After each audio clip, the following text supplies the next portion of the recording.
You're listening to the Rent Roll Radio Show with Sterling Chapman. Hey, Rent Roll Radio listeners, welcome back to the show. As always, I'm your host, Sterling Chapman, and today we're joined by Andrew Syrios. Andrew, welcome to the show, and thank you so much for joining. Thank you. It's my pleasure. Thank you for having me. Andrew, for those of our listeners that don't know you or haven't heard of you, can you tell us a little bit about your backstory, kind of what you were doing before real estate, how you got interested in real estate, and then kind of how you got into it and what you're doing today? Oh yeah, I'm one of the greatest investors of all time, and for $3,000 a month, I can teach you how to do it. No, just kidding. That's a joke. we've had a few guests just like that on the show. I started back. My father actually started our company back in Eugene, Oregon, and he started in 1989 after kind of a failed start in Portland, Oregon. And after I graduated from the University of Oregon, I joined up with him. We were flipping houses throughout Eugene, Salem, Oregon, Portland, up and down the I-5 corridor. When was that? This was 2005 to 2010, basically. It started off being a holding operation. Something happened circa 2007, 2008 that I don't know if you might remember, a small hiccup. And so we kind of switched to flipping more so. I flipped a lot of houses. We had an internship that brought some students from U of O and Oregon State. We were all looking at, trying to find properties to buy, fix them up, etc. We ended up, we went with that for a while and bought quite a few. I think it was like 150 houses, flipped them. Didn't make a ton of money though. Unfortunately, our overhead was too high, but we made some. And go ahead. Real quick. You said it was supposed to be a buy and hold operation, but then because of the crash, you switched to a fix and flip. That seems counterintuitive to me. I would think that like a buy and hold, like long-term debt, cash flowing rental would fare better in downward market trends than a flipping. Or it was the logic there. Well, yeah. I mean, my dad held on to his properties around the University of Oregon. He had a lot of student rentals, so he never sold any of that. But basically, the problem was, this was not the market has bottomed out. We'll get to that part. That's the fun part. The market is crashing. And so it's like, there's nothing left, it's sort of like, we got to get rid of some of these properties that we bought that we were thinking of holding because the market is sinking so fast. We want to make sure we get out of them before we lose all the equity that we had from buying, right? Or before, we lose too much, and they're not going to cash flow very well either. And then once it started to level off, there were, it was sort of a lot of it came into just the matter the properties we were buying weren't great rentals. They didn't cash flow very well. We found an opportunity in buying short sales, which there were a ton of. This is for niches that don't make any sense right now, but made a ton of sense then. Maybe they'll make sense in the future. Buying short sales was one of them. So we set up a whole operation to negotiate with banks on, we sent out mailers and the like, and people who had fallen behind on their mortgage payment. It's like, call us. We will negotiate with the bank on your behalf. You have to sign all these things and provide us these documents. But we'll give you an offer. We'll negotiate with the bank, and either we will get it at a price we can purchase, or at the very least, you'll have agreed to short sale. Maybe we can't purchase it, but then you can list it at that price, and you don't have to be, this property has to be short sold, which no one will buy because you have to wait months and months and months. Sure. Because banks are, they're not quite as bad as the government when it comes to bureaucracies, but they're pretty bad. And so, but if the bank's already agreed to a price, you can list it for that price and be like, okay, we can sell for $125,000 or whatever it is. We know they'll take that.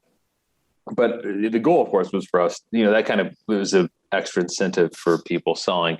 But one of the reasons, to skip ahead and then I'll come back. So we're going to go a little like a Christopher Nolan film here. One of the reasons we went out to the Midwest was because the types of properties we were purchasing did not cash flow very well. And then the Midwest, in Kansas City, where I'm at now, they do cash flow very well. At least they did. And so that was one of basically, we didn't have the ability to finance and hold all of these properties. They didn't cash flow very well because they were, if you remember 2007, 2008, it was like everything that was getting foreclosed on was all over the place. This wasn't like, these weren't like rental properties. These were often really nice. They were often new construction or, recently built. They were 4-bed, 3-bath. I mean, there were a variety of different properties, but because they weren't generally what would rent well, they just didn't cash flow. And so I guess we split, to answer your original question, we split into kind of two phases. The first phase of selling instead of holding was because the market was collapsing, and it was like, if we can get out of these before we lose any more equity, we should. And so that was the first phase. And the second phase was we kind of looking at the opportunities that were available. This flipping operation made a lot of sense. We could make a lot of money on these flips, and we did. Unfortunately, our overhead was too high, so we didn't make as much as we should have. We did make some, but and then we wanted to get back into buy and hold, and to get into a market like that. That's what led us to move away from the West Coast. Okay, so what does your situation look like today? What has it evolved into? Well, in 2011, I moved out. We went with a friend. Actually, it was late 2010. We went with a friend who is buying out of state, which is not something I generally recommend, although it can work. He was looking at different markets, and he found in Kansas City, really liked it. So we took a trip out, and we, my grandparents, many uncles and aunts and cousins and stuff that live out in the Midwest. We're originally from the Midwest. And so we look at the rent comparison between Eugene, Oregon and Kansas City, Missouri. And, the prices are half and the rent is 80% of it, or 75%. So there's much better rent to cost, and it's much cheaper. And so it's like this, and it's also, Kansas City was a stable market. It was growing population. There's crime problems, but it's not like one of the worst in the country. And there's, if you watch out for certain areas, you can do okay. And so it made sense. I ended up moving out here, and then my brother Philip followed me out, who we have a YouTube channel together. The Syrios brothers, if you're interested. He moved out here in September of 2011, so about 9 months after me. He took over the property management. He's the younger brother, so I gave him property management. And I kind of oversaw acquisition and financing and rehab. And we were originally planning on kind of really focusing on the cash flow and going after apartments, but for in large part for just what the inventory was that was available and our financing abilities. Focusing on houses and duplexes really kind of became our niche. And so that's kind of been our niche ever since, buying a large number of sort of smaller properties just in rental areas with a large number of rentals, areas that have cash flows. And on that topic, and I go after large apartments too, but I hear so many people, they go, "Oh, I used to do single family houses. Now I only do apartments." Like they graduated, like they got past, and they would never go mingle with us commoners in the single family world again. But like, you don't find like huge apartment deals that work every month. So like, even if you're syndicating 4 large apartment complexes a year, which is probably aggressive for most people, like what are you doing? What are you doing with your life the other like 8 months out of that year? I have nothing. There's nothing wrong with buying apartments or commercial properties. I mean, it's just a different type of investing. It's very lucrative. I know some people have done extremely well. Actually, one of the people we met in Kansas City when we came to, also from Eugene, Oregon, almost randomly were in Kansas. Like they almost randomly moved out to St. Joseph, and then we're coming down to Kansas City. The Woosters, Paul, Joel, and Jesse Wooster, they have something like 4,000 syndicated apartment units, and some really nice ones downtown Kansas City. So, I mean, you can be Ben Leibovich, Brandon Turner. A lot of people have had a lot of success with this. But to me, it's like, when we started rolling on the houses, because one of the advantages we had is the private lenders in Eugene that we were able to find while we were flipping houses. They all wanted to lend, probably 100 to 200,000, 300,000 at a time. Now you can pool that together and create a syndication, but first of all, that's a new market and a new investment vehicle, and that's a lot to sell. All of them said no when we went out to Kansas City at first, and then all of them eventually said yes. And so it's like a bit of a transition. But when we're buying a house, we're doing the BRRRR strategy, the buy, rent, buy, rehab, rent, refinance, repeat. So we're buying as if we're flipping. We're trying to get that 25% equity by getting a good deal, motivated seller, value add, buying right. And then, we refinance out of it. We're all into it for, the goal, we don't quite hit this. I think we're at about 81%, but our goal is to be all into it for nothing. In the end, we have a quote unquote free house. with these houses, like if you take a house as being, and we kind of systematize this and grew, and we got faster and faster, then we started buying portfolios and being able to buy more and more. But if you take a look at, if you think about it, let's say you're doing a syndication, and it would seem to me like the average is like 15 to 25% is what the syndicator keeps. Sure. So let's say it's 20%. So you get 1 out of every 5 units. Plus each unit is worth, half or a third probably of what of a house would be.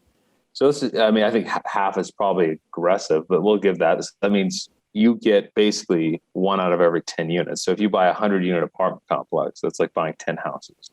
So if we're buying, it makes it sound a lot, a lot smaller. Like, yes, it's a bigger property, but they're smaller units. You're splitting equity with a bunch of people. A lot more legal stuff to go through. And I got 3 houses I made more money on than I did a 50-unit apartment complex.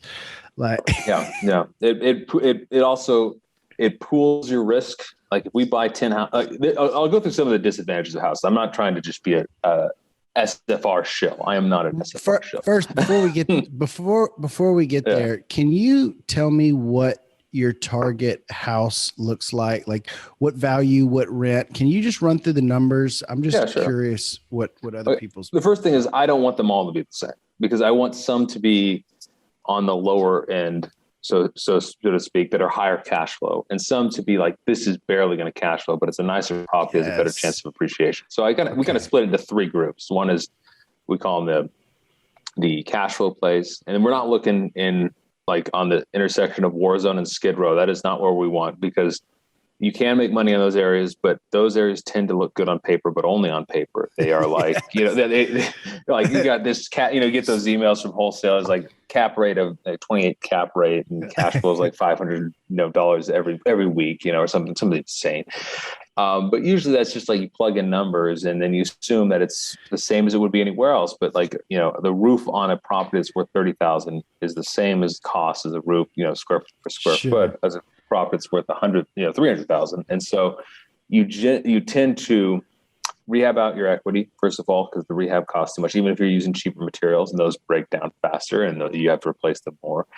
Tenants in those areas can be good, but there are plenty of good ones in those areas, but they're also more likely to be rough on the property or have theft in those areas. And so those ones kind of in that really, really rough area, you got to be a specialist. Yeah. High turnover, more delinquency.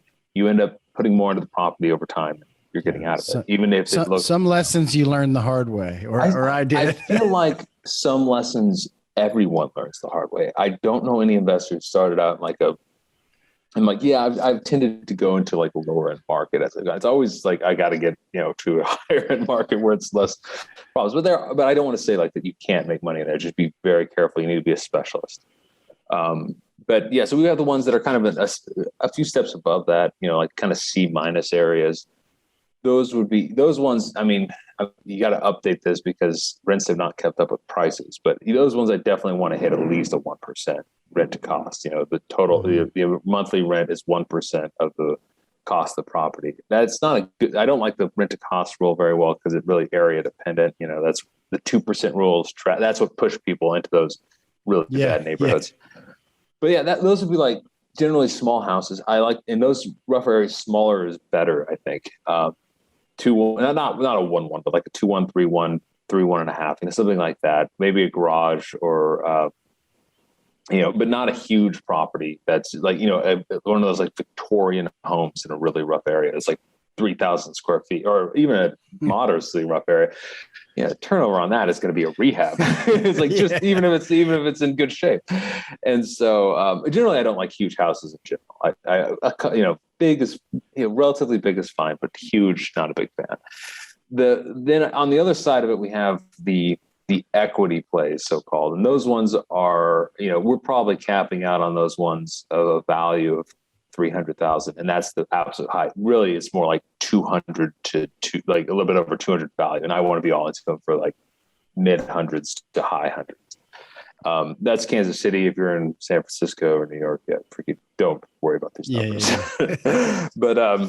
But the idea that like, so in Kansas, the idea there is like this property is barely going to cash flow. It is it's not going to hit, the $100 a month or maybe just that if it goes well. But I feel like this is it's a good property. It's in good shape. It's in a good area. There's a good chance it will appreciate. And I think like in those areas, it's like, and then the equity plays are obviously in the middle, or we'll call them the value play. We call them the value plays. They're in the middle between equity and cash flow.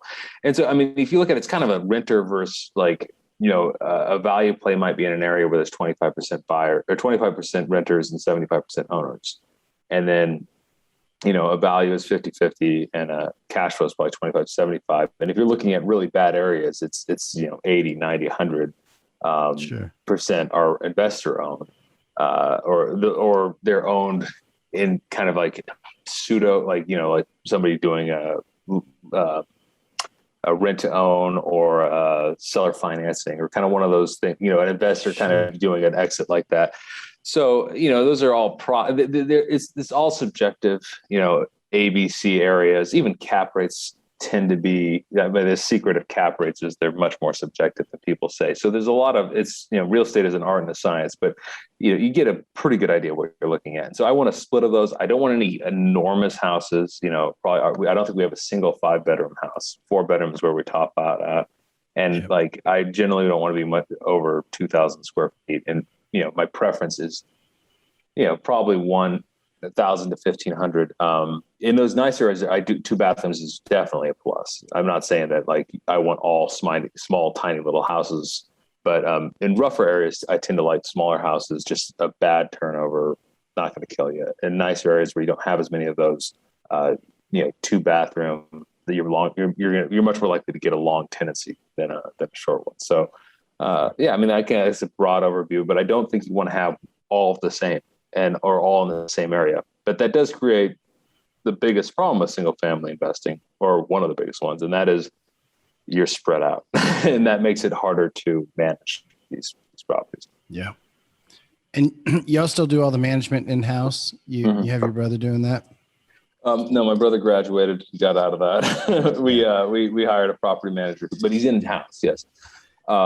I do like, when it comes to, most people, I don't think it makes sense to build an in-house property management company unless you're going for a large number of units. I do think one of the biggest challenges in real estate investment is finding good property managers. You tend to have, there are good ones, but it's tough to make it work, getting 10% of the rental income when you got to have all this overhead. So I tend to like the idea of managing yourself and building your own management company, but there's pros and cons to both sides of it. And I couldn't give you a definitive answer, but yeah, we built our own. I remember I wanted to build my own management company, and I think a year and a half in, I never wanted to talk to another tenant for my entire life. It can burn you out. I remember the day that I turned my properties over to property management. I felt like I bought a shiny new car. I was so excited.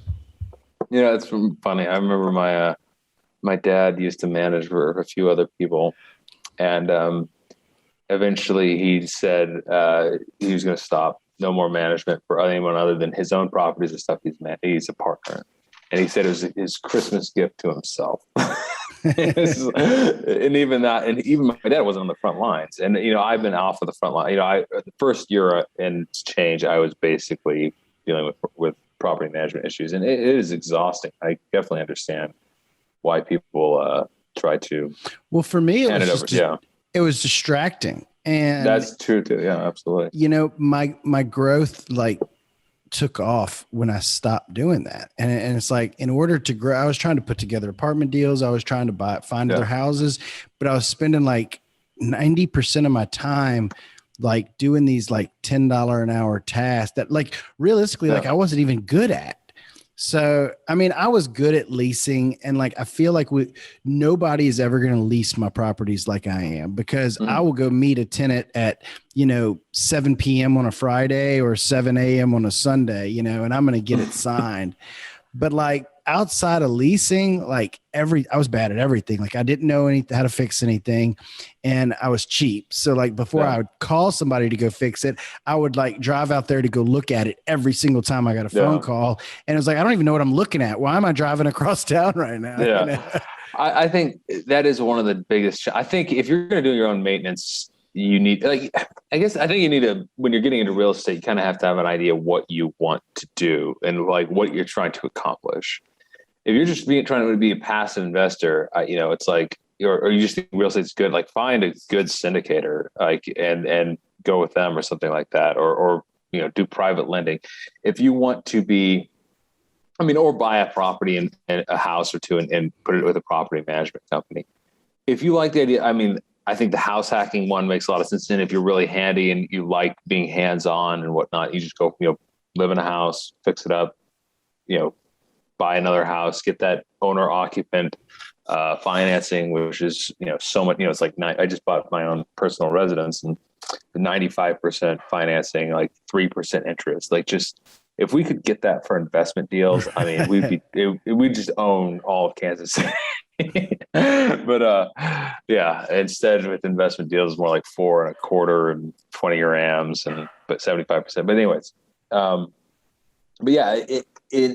if you're not particularly handy, you need to have a maintenance tech. You need at least, or somebody in that, or there are companies out there that you can pay to just do the maintenance.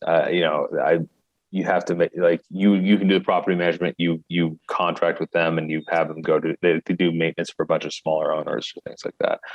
But, the more I've had struggles with property management companies in the past, but I do think if you were going, it's kind of like, if you're small, it probably makes sense to manage yourself. That's what you want to do. If you want to be on a handful of units and basically be your job to be the manager and maintenance guy for those units. A friend of mine in Poughkeepsie, New York, had a lot of success. He's got like 10 houses around the Marist University in Poughkeepsie.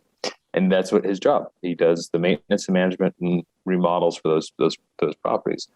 If you want to go small, it can make sense to be yourself. If you want to be a passive property manager. If you want to go big, I think you want to build your own management company.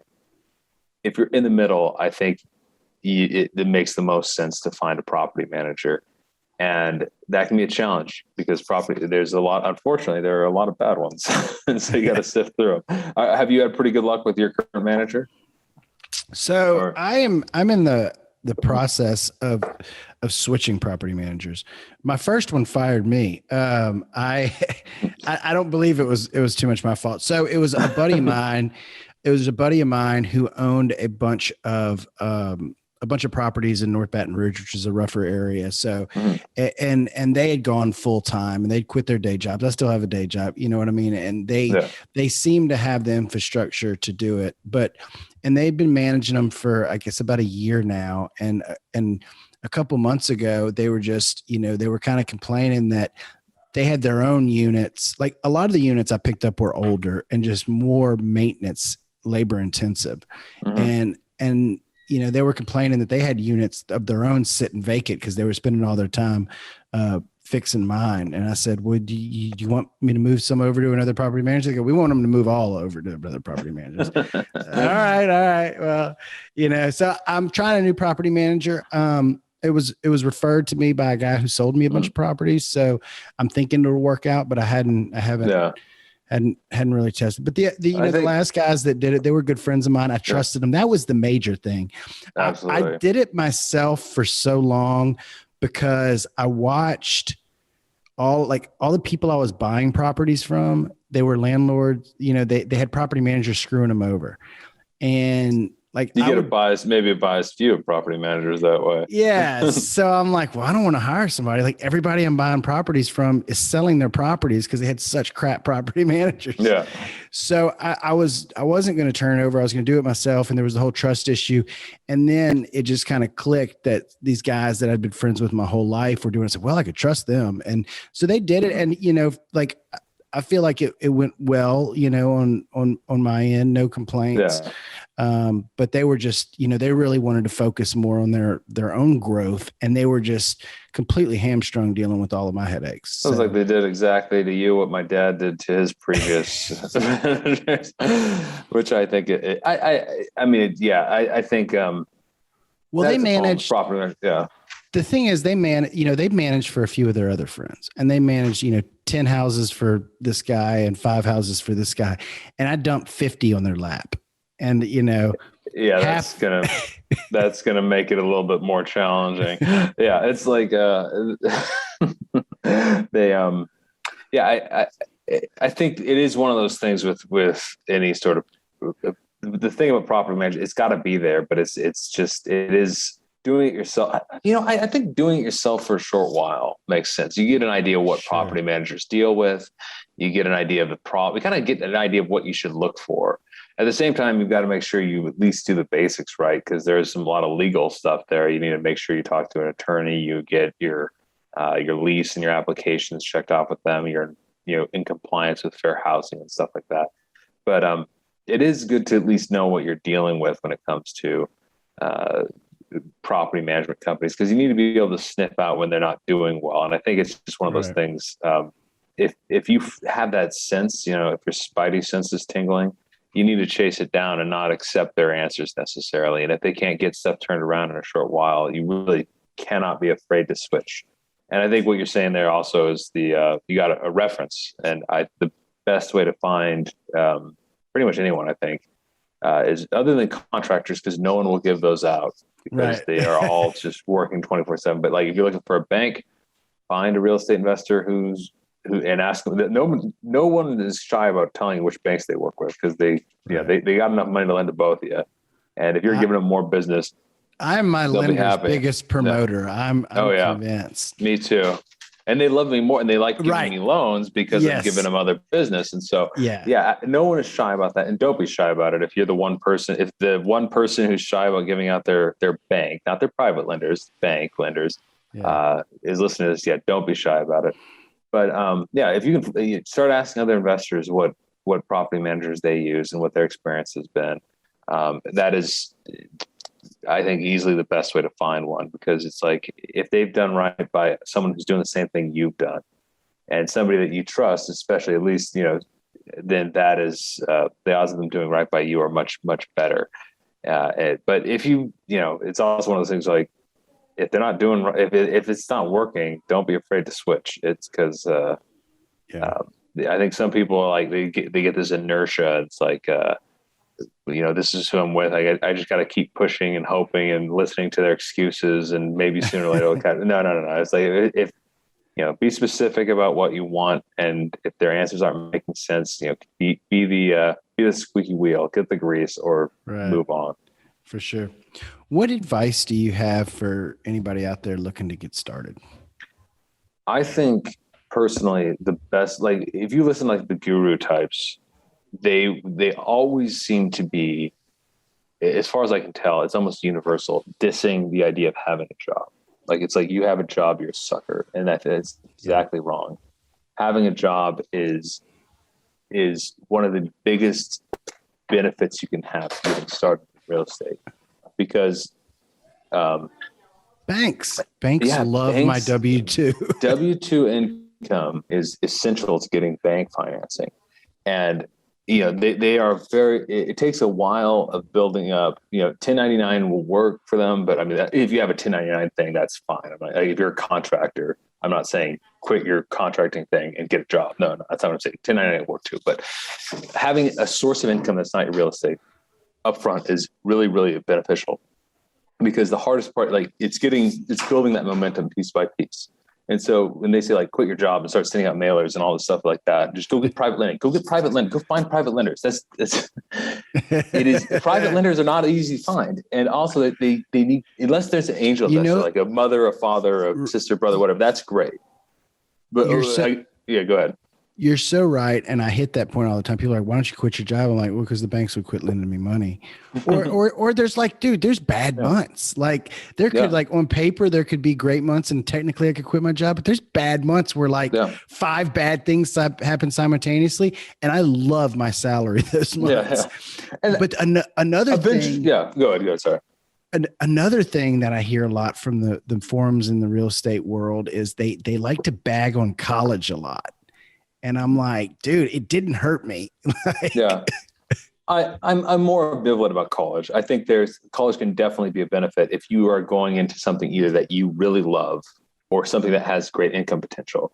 If you're getting a degree in, underwater basket weaving, just to have a degree, I don't think that's helpful.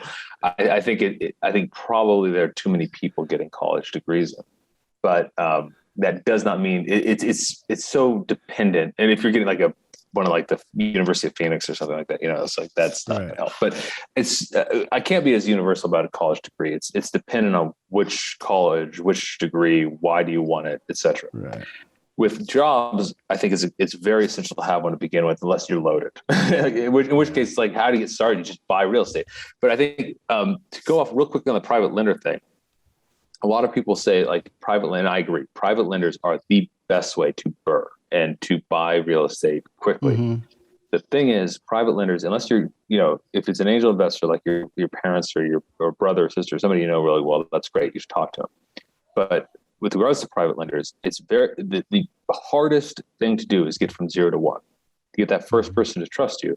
And the easiest way to get them, you want to be not, the way I always recommend it was make a list of people. Like, can you think of 10 people you could approach that have money or may have money? Like, you can do that, like 20, and then start approaching them. Have your brag book, so to speak, with your resume and your business plan, a very well thought out business plan. Go out to lunch. Don't be, ask them out to lunch. Just tell them like, I want to pitch this to you, but no pressure or other, just have lunch and whatnot. But the big thing is, the key thing that's going to convince people, resumes are nice. If you have a college degree, a good job, that's great. If you have a good business plan, if you know what you're talking about, all that's great. Having some experience is such an important factor. And so if you're just like quitting your job or not getting a job, let's say you're just graduated from college or whatever, and you want to start investing in real estate, like, I'm not going to get a job, I'm not going to be a sucker because guru XYZ told me not to. Then I'm going to go find a private lender. It's like, well, why lend to them why would they lend to you when they could lend to me? I mean, no offense, or you, it's like, and so you've got to convince them of that. That's an uphill battle until you've got experience. When you show that I've done this successfully, that's great. So I think by far the best way to get started is some version of house hacking. And there's several that I think we can discuss. The first one is FHA loans. Now, those are a little tough these days because this market is so hot that some sellers just don't want to deal with it because there's some issues if they get other loans, but it's still great. And you can buy up to a fourplex, you get like 96.5%, really good interest rate. You got to pay principal mortgage insurance because you're over 80% loan, but even still, very good interest rate. You can buy up to a fourplex. You have to live in one unit for at least a year, but you live in one, rent out the other 3, and then after a year, you do it again, or you have to refinance it. You can only have one FHA loan at a time. But conventional financing through any bank these days tends to be pretty close. The personal loan I just mentioned, 95% financing. So I only had to put 5% down, and it was 3% interest. And I've heard of sub 3. I've heard of like 2.25. I think one person was talking about 1. Just farcical interest rates that will not last. There's no way they could be this low this long for too much longer. But yeah, like you get in that first one, live there. Try to buy a house. Think of it going in as buying a property that's at least one step below what you could afford. So don't try to max yourself out. Like, I want to live in this great home. That's my dream house immediately. I'm 25, I'm 30, whatever. I want to live in the home. No, take a step back, live in a little bit low, lower end area. I'm not saying live in a really rough area, or a little smaller house, or a little bit older, or whatever. A house that you can hold when you're ready to move out. And so you live in, and then once you are done in moving on to your next house, some banks will consider the rental income for that. Some won't. And so it'll be a little bit tougher to get as big a loan as you could otherwise if you sold it. But again, if you're getting, and hopefully they'll stay around at this rate, but there'll probably at least still be a low down payment, 5 to 10% at most. You want to set yourself up so when you move on to the next home, you can hold that house that you're living in and not have to sell it to raise the down payment or have good enough income and debt to income ratio that the bank will still lend to you. And so maybe the next house is also a step below what you could do. But it's like, is it that bad to live in a 3 1.5 and 3-bed 1.5 bath with a 1-car garage versus a 4-2 with a 2-car garage? I mean, can you just handle something like that? Right. Because so this starts to accelerate, because with real estate, it is a get rich slow scheme, which is why one of the biggest problems with all these guru types is it's like get rich quick. With real estate, no, it's get rich slow, but it works. And so it's like you are building up your you're building up your equity over time, especially if you bought right, because you're getting equity up front. But you're also paying down your principal, and the market is appreciating, or at least if over the long term it will. I mean, yes, the 2008 crash happened, but prices are way past what they were in 2006 right now. And so eventually over the long term, the price will go up. You have more equity. You can start to refinance that and put that into more properties.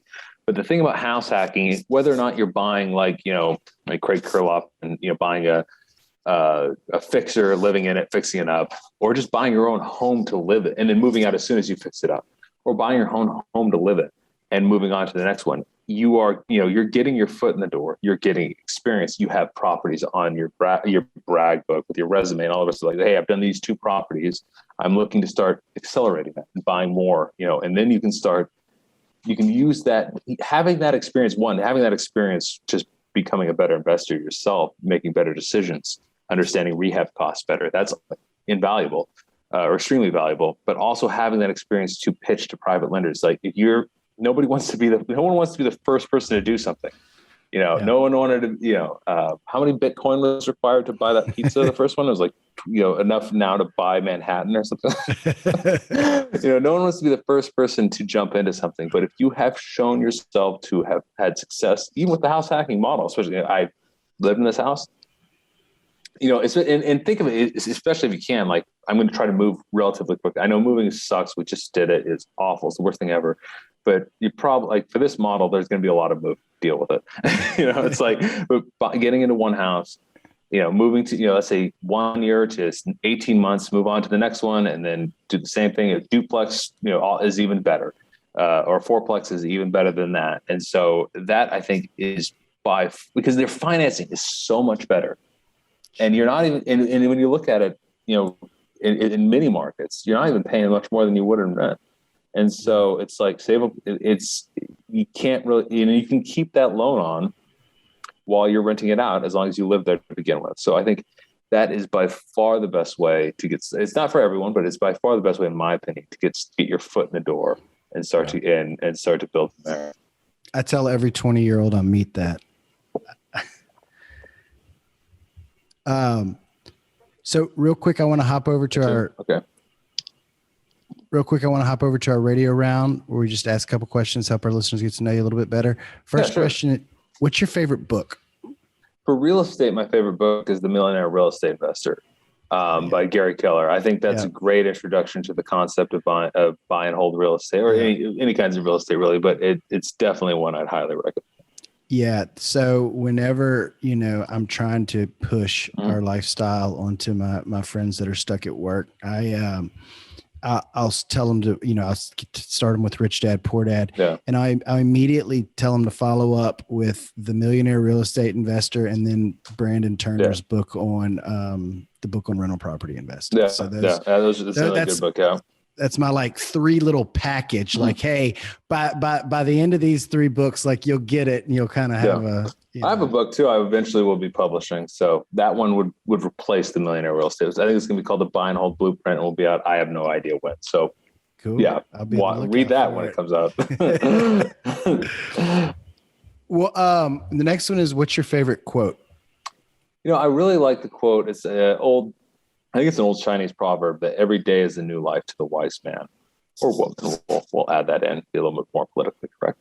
I think in real estate, one thing in anything really, but real estate investment in particular, there is going to be a lot of regrets. You're going to make mistakes. You're going to buy the wrong property and miss out on the right one. And so you have to look at it like every day. The past is the past. It's done. You knew there were going to be, you got to know there were going to be mistakes and problems and things you should have done differently going in. It's just part of the game. Get better, focus on, this is the past is the past. Focus on the present, learn from it, but focus on the now. Yeah, absolutely. As you were saying that, like every mistake I ever made flashed before my eyes. I could rattle them off. Well, every one in a matter of 20 seconds. I mean, that's not too long a list, I would think. So that's good. Yeah. So, what's your favorite thing to do outside of work? Oh, I mean, I play the guitar. I don't play in a band, but I like guitar, and hiking and working out. I want to get back to playing basketball and stuff like that. And I want to start traveling more, but there's been something, there's been a bit of a hiccup in the last 18 months. I don't know. You might have heard of it. Some respiratory virus, I think. So that's made it a little bit more difficult, but yeah. Yeah. We all used to love to travel. Used to. How can our listeners find out more about you? Get tickets to come see you speak at the BiggerPockets conference. Follow your YouTube channel. Give us all your links and shout outs. All my links and yeah. So I mean, I will be speaking at the BiggerPockets conference. I think it's October 3rd and 4th, or 4th and 5th actually, in New Orleans. And then my YouTube channel with my brother, the Syrios brothers, Syrios. We release about a video a week. And then I blog on BiggerPockets, and I also have a personal blog, just andrewsyrios.com. Awesome. And y'all can find all of the links in the show notes. So I just switched editors, and I found my new editor. He goes and scrubs my guests. I don't know how he comes up with it, but at the bottom of the show notes, every single link that's ever associated with you is at the bottom of my show notes. So they'll have all of it there. All lies. Yeah. Well, cool. Andrew, thank you so much for joining us. I really appreciate you coming on. I've always loved your show and loved the content you put out in BiggerPockets. So thank you so much for sharing some of that wisdom with our guests. And we look forward to keeping up with you on your journey. I appreciate it. Thank you for having me, Sterling. Thanks for tuning in to the Rent Roll Radio Show, brought to you by Crestworth Capital. We hope you enjoyed the show. And if you did, please hit the subscribe button and leave us a rating and review. You can also visit us at crestworthcapital.com or rentrollradio.com, or follow us on Facebook at Rent Roll Radio or at Crestworth Capital. If you would like to reach us, feel free to shoot us an email at info@rentrollradio.com or sterling@crestworthcapital.com. We hope you come back next week to join us on some more of our journey. Until then, happy investing.